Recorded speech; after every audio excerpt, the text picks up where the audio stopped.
Assalamualaikum warahmatullahi wabarakatuh. Perkenalkan, nama saya Putri Deli Novita Apriliani, nomor absen 28.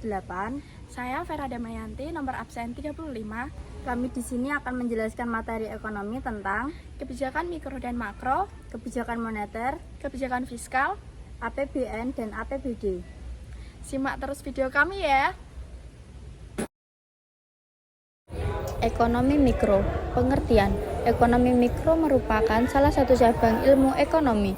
Ekonomi mikro mempelajari perilaku individu dan rumah tangga perusahaan dalam membuat keputusan tentang alokasi sumber daya yang terbatas. Ekonomi mikro ditetapkan pada perilaku pasar tempat barang atau jasa diperjualbelikan. B. Kebijakan. 1. Menentukan pilihan yang paling tepat untuk mengatasi masalah kelangkaan. 2. Bersinergi antara sesama pelaku pasar dan industri untuk membentuk satuan yang lebih besar. 3. Membentuk kesepakatan di kalangan produsen dan konsumen. 4. Menggunakan teknik analisis ekonomi mikro. 5. Pemanfaatan analisis biaya peluang dalam rangka menentukan pilihan. C. Asumsi ekonomi mikro. 1. Berusaha memaksimalkan hasil yang dicapai. 2. Melakukan kegiatan atas dasar kelangkaan. 3. Konsumen dan produsen melakukan kegiatan ekonomi secara rasional.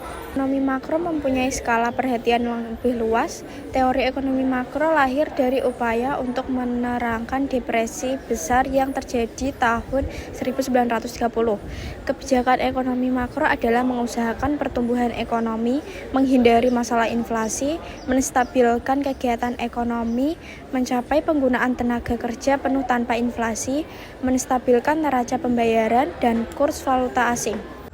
Indikator prestasi kegiatannya adalah yang pertama neraca perdagangan dan neraca pembayaran, pendapatan nasional, pertumbuhan ekonomi, dan pendapatan per kapita, penggunaan tenaga kerja dan pengangguran, keadaan perubahan harga atau inflasi, kestabilan kurs mata uang dalam negeri. Kebijakan moneter merupakan kebijakan otoritas moneter atau bank sentral dalam bentuk pengendalian besaran moneter untuk mencapai perkembangan kegiatan perekonomian yang diinginkan. Peran dan fungsi. Peran kebijakan moneter adalah sebagai instrumen pengendali uang yang beredar. Tujuannya adalah untuk meningkatkan pertumbuhan ekonomi, sedangkan fungsinya yaitu menjaga stabilitas harga dan ekonomi, meningkatkan kesempatan kerja, memperbaiki posisi neraca perdagangan dan neraca pembayaran. Kebijakan moneter ekspansif. Kebijakan ini dapat dilakukan untuk mendorong pemulihan ekonomi saat resesi melalui penambahan jumlah uang beredar dengan cara menurunkan tingkat suku bunga, membeli surat-surat berharga, dan melonggarkan kredit. Kebijakan moneter kontraktif. Kebijakan ini dapat dilakukan untuk menjaga agar perekonomian tidak mengalami pemanasan melalui pengurangan jumlah uang beredar dengan cara menaikkan tingkat suku bunga, menjual surat-surat berharga, membatasi pemberian kredit. Instrumen kebijakan moneter. Instrumen kebijakan moneter yang dapat digunakan bank sentral yaitu kebijakan operasi pasar terbuka, kebijakan diskonto, kebijakan cadangan wajib minimum, kebijakan dorongan moral. C. Kebijakan fiskal. Kebijakan fiskal adalah penerimaan dan pengeluaran pemerintah merupakan faktor yang memengaruhi tingkat kesejahteraan masyarakat. Peran. Kebijakan fiskal berperan meningkatkan kemampuan pemerintah dalam rangka meningkatkan kesejahteraan rakyat dengan cara menyesuaikan pengeluaran dan penerimaan pemerintah. Fungsi. Fungsi kebijakan fiskal yaitu 1. Fungsi alokasi. Menentukan dengan tepat mengenai cara dana akan dialokasikan. 2. Fungsi distribusi, menentukan strategi yang lebih spesifik agar dana dapat didistribusikan ke setiap segmen ekonomi. Yang ketiga, fungsi stabilitas. Yang keempat, fungsi pembangunan. Jenis. A. Kebijakan fiskal ekspansi atau ekspansioner. Kebijakan ini dapat diterapkan dengan cara menaikkan pengeluaran pemerintah dan menurunkan pajak. B. Kebijakan fiskal kontraktif atau kontraksioner. Kebijakan ini dapat diterapkan dengan cara menurunkan pengeluaran pemerintah dan menaikkan pajak. Instrumen. A. Sistem perpajakan. Pemungutan pajak merupakan suatu sarana dalam kebijakan fiskal untuk mengatur perekonomian. B. Politik anggaran. 1. Anggaran defisit adalah anggaran yang lebih besar pengeluaran daripada penerimaan.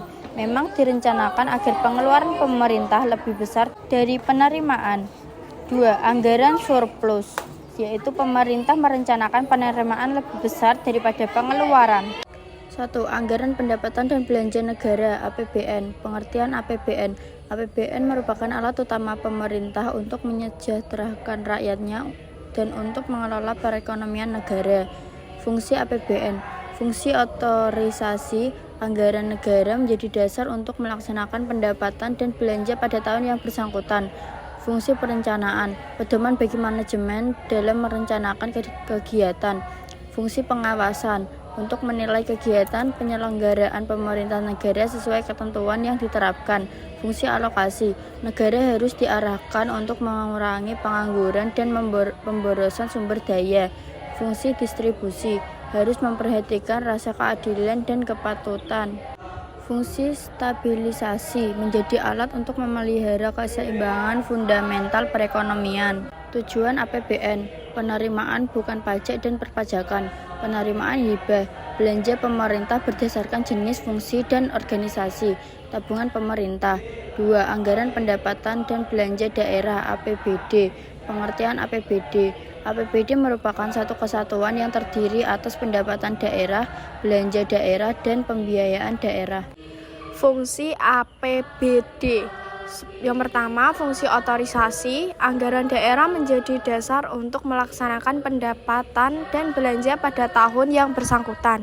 Yang kedua, fungsi perencanaan. Pedoman bagi manajemen merencanakan kegiatan. Selanjutnya, fungsi pengawasan. Menilai kegiatan penyelenggaraan pemerintahan daerah sesuai dengan ketentuan. Fungsi alokasi. Anggaran daerah harus diarahkan untuk mengurangi pengangguran dan pemborosan sumber daya. Selanjutnya, fungsi distribusi. Memperhatikan rasa keadilan dan kepatutan. Yang terakhir, fungsi stabilisasi. Alat untuk memelihara keseimbangan fundamental perekonomian daerah. Tujuan APBD. Yang pertama, pendapatan daerah. Kedua, pembiayaan. Yang terakhir, belanja daerah menurut urusan pemerintah, organisasi, dan kelompok belanja. Terima kasih sudah menyimak video dari kami. Semoga bermanfaat. Wassalamualaikum warahmatullahi wabarakatuh.